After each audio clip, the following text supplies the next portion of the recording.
Assalamualaikum warahmatullahi wabarakatuh. Selamat pagi. Kita berjumpa pada mata kuliah Data Mining.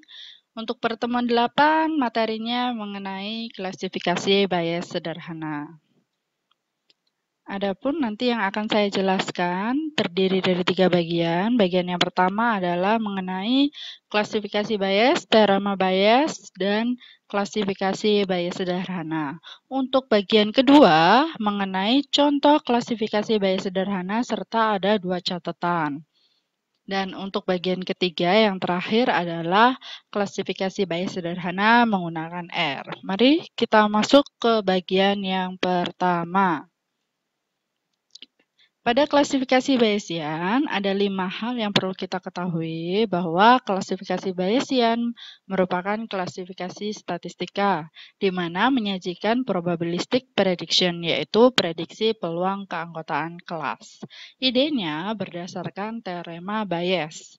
Untuk performanya, klasifikasi Bayes sederhana atau yang biasa kita sebut sebagai naive Bayesian classifier memiliki kinerja yang sebanding dengan pohon keputusan atau decision tree yang telah kita pelajari pada pertemuan sebelumnya dan pengklasifikasian jaringan saraf terpilih.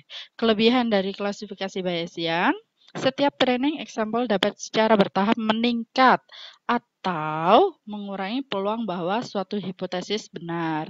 Ini disebut dengan prior knowledge yang dapat dikombinasikan dengan observed data.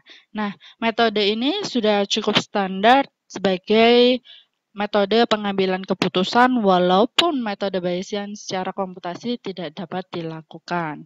Ya, jadi standar pengambilan keputusan yang optimal yang dapat diukur dengan metode lainnya. Teorema Bayes sebenarnya diteliti atau pertama kali dikenalkan oleh Thomas Bayes di abad 18, di mana rumus dari teorema Bayes adalah peluang H dengan syarat X sama dengan peluang X dengan syarat H dikalikan peluang H dibagi dengan peluang X. X adalah data sampel atau evidence yang di dalamnya ada yang di dalamnya memiliki kelas yang diketahui.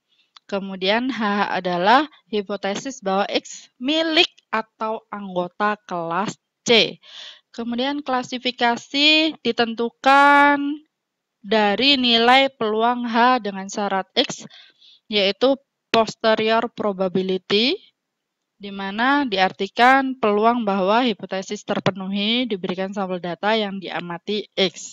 Jadi di teorema Bayes ini ada beberapa hal, ada 4 istilah, ada 4 istilah yang biasanya kita sebut. Yang pertama adalah evidence, yang kedua adalah posterior. Evidence adalah peluang X-nya, kemudian posterior adalah peluang H dengan syarat X.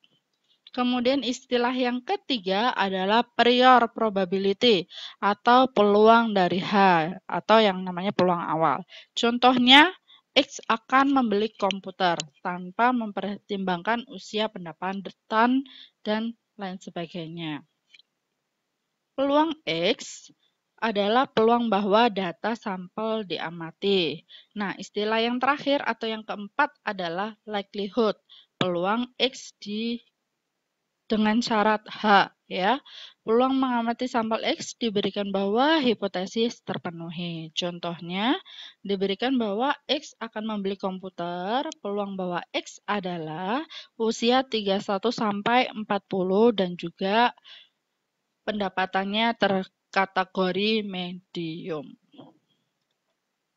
Pada kasus prediksi secara informal, hal ini bisa ditulis, jadi teorema Bayes ini dapat ditulis. Peluang H dengan syarat X adalah posterior sama dengan likelihood dikalikan dengan prior dibagi dengan evidence. Gitu. Prediksi X milik kelas CI jika dan hanya jika peluang CI dengan syarat X adalah yang tertinggi di antara semua peluang CK dengan syarat X untuk K kelas. Untuk semua K kelas. Jadi di sini dibandingkan dari setiap kelasnya, kemudian kita cari nilai kalau misalkan CI-nya itu adalah yang tertinggi, berarti dia adalah X milik kelas CI. Kesulitan praktisnya dibutuhkan pengetahuan awal tentang banyak probabilitas yang melibatkan biaya komputasi yang signifikan. Pada kasus klasifikasi ini kita misalkan dia adalah training set dari tuples. Tuples itu adalah pengamatan dan label kelas yang terkait. Dan setiap tuple diwakili oleh vektor atribut n dimensi, di mana X-nya tadi isinya adalah X1, X2 sampai dengan Xn.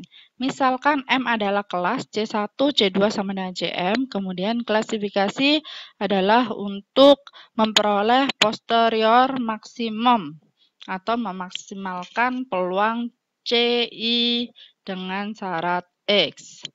Hal ini dapat diturunkan dari teorema Bayes yang di atas ini. Kita ganti hipotesisnya adalah X kelas CI, sehingga hanya diganti CI semua.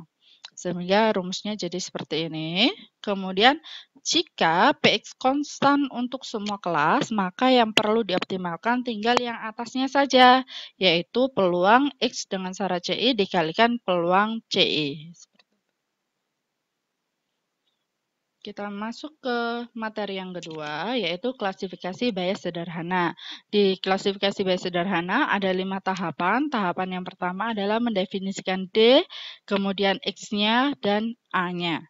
D adalah sekumpulan data training serta kelasnya, jadi dia termasuk ke dalam kelas mana. Kemudian X adalah pengamatan berupa vektor dengan n dimensi.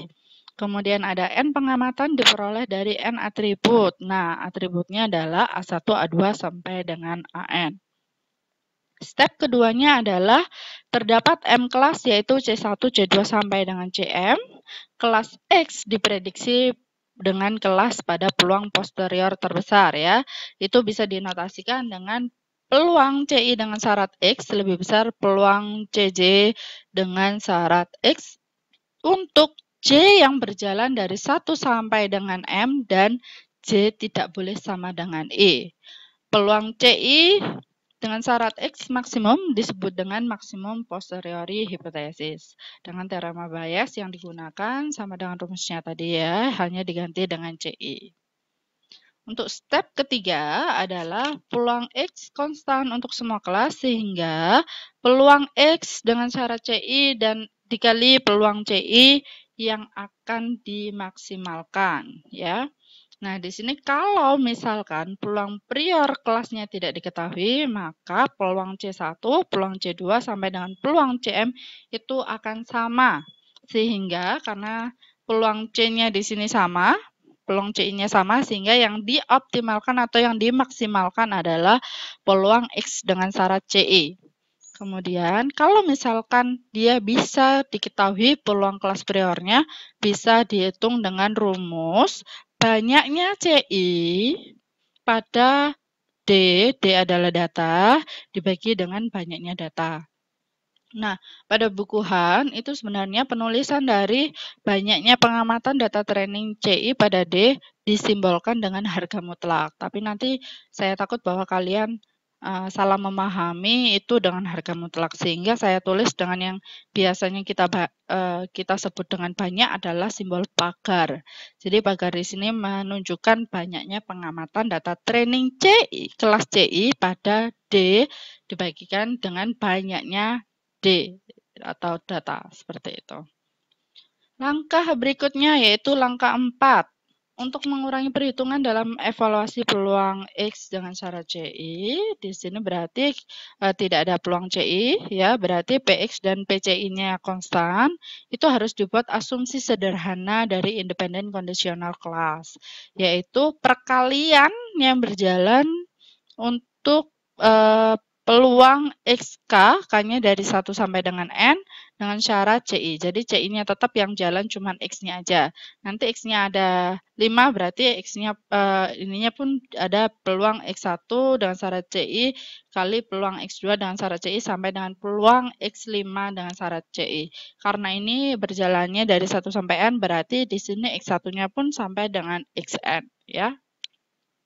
Kemudian jika AK ini adalah data XX-nya tadi, adalah kategorik, berarti peluang XK dengan syarat CI adalah banyaknya pengamatan di kelas CI pada D yang memiliki nilai XK untuk AK, dibagi dengan banyaknya kelas atau pengamatan CI dalam D.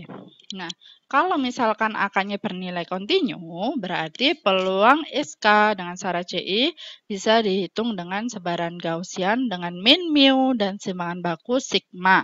Rumusnya seperti ini, kita masukkan nanti XK, peluang SK dengan syarat CI adalah sama dengan 1 per akar 2pi sigma CI dikalikan expected dari bukan expected ya, ini E pangkat ya. E pangkat dari minus X min mu CI dikuadratkan dibagi dengan 2 sigma kuadrat dari CI-nya.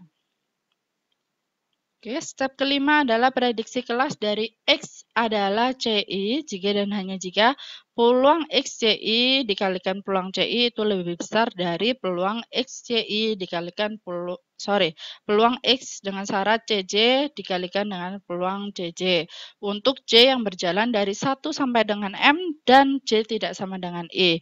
Di sini kita ketahui kalau memaksimalkan likelihood dan priornya berarti di sini evident atau PX-nya adalah konstan untuk semua kelas ya. Dengan kata lain, kita juga tahu karena ininya lebih besar daripada semua kelas yang lainnya, berarti ini hasil prediksi kelas CI itu adalah menunjukkan bahwa peluang XCI, X dengan syarat CI dikalikan peluang CI adalah maksimum. Seperti itu. Terima kasih. Jangan lupa untuk like dan juga subscribe. Bye-bye.